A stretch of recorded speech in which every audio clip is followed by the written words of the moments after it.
Mpenzi mtazamaji, ni kushukuru sana kwa kuweza kukinunua kitabu hiki ambacho chaitwa Jibu Sahihi.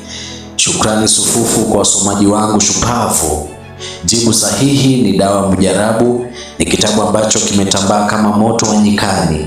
Vichwa vya wengi vimepata jibu jema likajaa katika jamii. Sasa tunasema kwamba kijiji kina mwanga.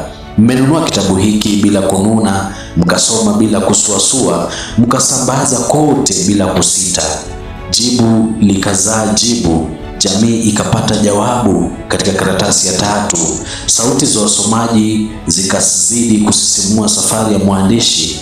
Kurasa baada ya kurasa zikasomwa, sentensi kwa sentensi zikasisimua. Kwa kununua, kukisoma kitabu hiki, kukisambaza na hata kukisifia, mmekifanya kiwe jibu sahihi, ambapo kwamba jibu lenyewe limeleta mwanga na maarifa katika jamii.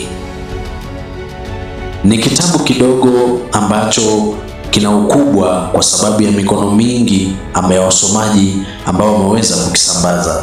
Nasema shukrani nyingi sana kwa kila aliyekinunua, aliyekisoma na aliyemshawishi mwenzake akisome. Kwa kweli, Jibu Sahihi ni kitabu kilichopata jibu sahihi kutoka kwa jamii.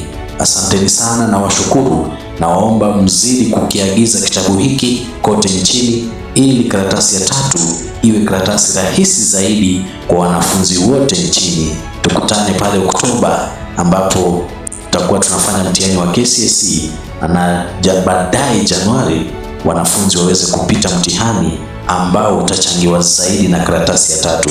Jibu ni moja tu katika jamii, Jibu Sahihi.